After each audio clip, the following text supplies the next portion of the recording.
सबसे पहले आपको बताएं कि नामजद चीफ जस्टिस काजी फाइज ईसा कल हलफ उठाएंगे।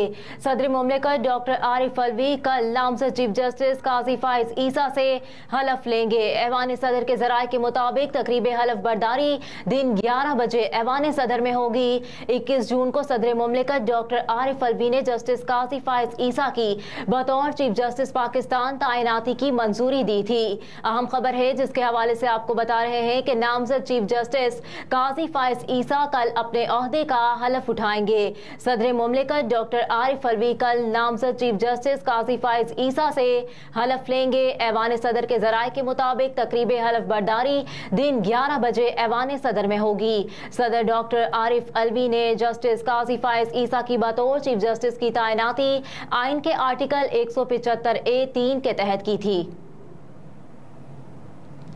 एक और आम खबर से आपको आगाह करेंगे कि PIA की आज भी मुतादिद परवाजें मनसूख कई ताखीर का शिकार हो गईं। PIA के माली बहरान के बायस आज भी अंदरूने मुल्क मुतादिद परवाजें मनसूख और ताखीर का शिकार हुई। जराये के मुताबिक PIA की कराची से मुख्तलिफ शहरों को जाने वाली 2 तरफा परवाजें मनसूख कर दी गई हैं। PIA की कराची से तुरबत जाने और आने वाली परवाजें मनसूख, लाहौर से कराची जाने और आने वाली परवाजें भी मनसूख कर दी गई हैं, जबकि कराची से इस्लामाबाद जाने और आने वाली परवाजें, कराची से सक्कर जाने और आने वाली परवाजें भी मनसूख हो गईं। कराची से फैसलाबाद जाने और आने वाली परवाजों को भी मनसूख कर दिया गया।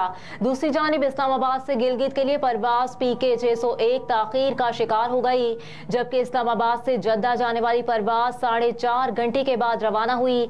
लाहौर से रियाज जाने वाली परवाज भी 3 घंटे ताखीर से रवाना हुई। परवेज इलाही का 1 रोज़ा राहदारी रिमांड मंजूर कर लिया गया है। पाकिस्तान तहरीक इंसाफ के सदर और साबिक वज़ीर आला पंजाब चौधरी परवेज इलाही का 1 रोज़ा राहदारी रिमांड मंजूर कर लिया गया है। एंटी करप्शन हुकाम ने तहरीक इंसाफ के सदर परवेज इलाही को अडियाला जेल से हिरासत में लेकर परवेज इलाही के राहदारी रिमांड के लिए ड्यूटी जज शाहरुख अर्जमंद की अदालत में पेश किया गया। एंटी करप्शन हुकाम के मुताबिक परवेज इलाही अडियाला जेल रावलपिंडी से रिहा हुए थे। एंटी करप्शन सेल की जानिब से परवेज इलाही को अडियाला जेल से ही हिरासत में लिया गया। साबिक वज़ीर आला पंजाब को हिरासत में लिए जाने के हवाले से एंटी करप्शन हुकाम का कहना है कि परवेज इलाही को आज शाम तक एंटी करप्शन हेडक्वार्टर लाहौर मुंतकिल कर दिया जाएगा। एंटी करप्शन हुकाम का कहना है कि परवेज इलाही के खिलाफ एंटी करप्शन में 4 मुकदमात हैं। इस हवाले से परवेज इलाही के वकील सरदार अब्दुल रज़ाक ने मीडिया से गुफ्तगू करते हुए कहा कि परवेज इलाही के खिलाफ पंजाब में एंटी करप्शन का कोई मुकदमा दर्ज किया गया है। परवेज इलाही के जमानती मचल के दाखिल नहीं हुए थे। अभी एक केस में रिहाई नहीं मिली थी कि दूसरे केस में गिरफ्तार कर लिया गया। परवेज इलाही को जेल से ही एक और मुकदमे में गिरफ्तार कर लिया गया। पंजाब और सिंध में तूफानी बारिशों की पेशगोई, हाई अलर्ट जारी कर दिया गया है। महकमा मौसमियात ने सिंध और पंजाब के मुख्तलिफ शहरों में 20 सितंबर तक तेज हवाओं और मूसलाधार बारिशों की पेशगोई कर दी। सूबाई डिजास्टर मैनेजमेंट अथॉरिटी PDMA ने हाई अलर्ट भी जारी कर दिया है। महकमा मौसमियात के मुताबिक पंजाब के मुख्तलिफ शहरों में 20 सितंबर तक मूसलाधार बारिशों का इम्कान है, जहां इस्लामाबाद समेत रावलपिंडी, फैसलाबाद, मुल्तान, बहावलपुर समेत पंजाब के मुख्तलिफ शहरों में बारिश का इम्कान है, जबकि लोअर दीर, मालाकंड और मुजफ्फराबाद में भी मूसलाधार बारिश हो सकती है। महकमा मौसमियात का कहना है कि कराची में 18 सितंबर की शाम से 20 सितंबर तक बारिश का इम्कान है।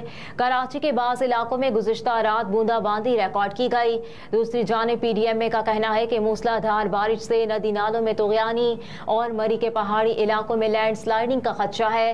रावलपिंडी और इस्लामाबाद में सुबह सवेरे मूसलाधार बारिश हुई, जिसके नतीजे में कई इलाके ज़ेर-ए-आब आ गए।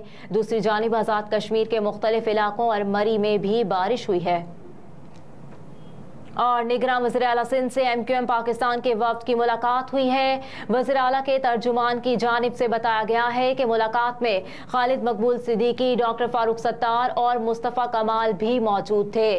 तर्जुमान के मुताबिक MQM के वफ्द ने निगरान वज़ीर आला सिंध को भरपूर ताउन का यकीन दिलाया। इस मुलाकात में MQM के वफ्द ने शहरी इलाकों के मसाइल पर बातचीत की। निगरान वज़ीर आला सिंध ने कहा कि शहरी इलाकों को किसी सूरत नजरअंदाज नहीं किया जा सकता।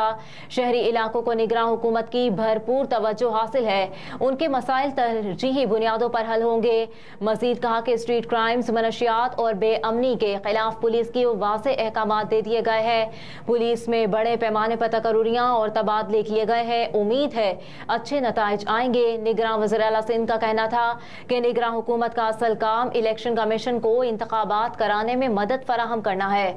सिंध हुकूमत इलेक्शन कमीशन के साथ भरपूर ताउन करेगी। अहम खबरें आपने जानी। न्यूज़ स्टूडियो से फिल वक्त इतना ही। आप देखते रहिए SMTV ग्लोबल।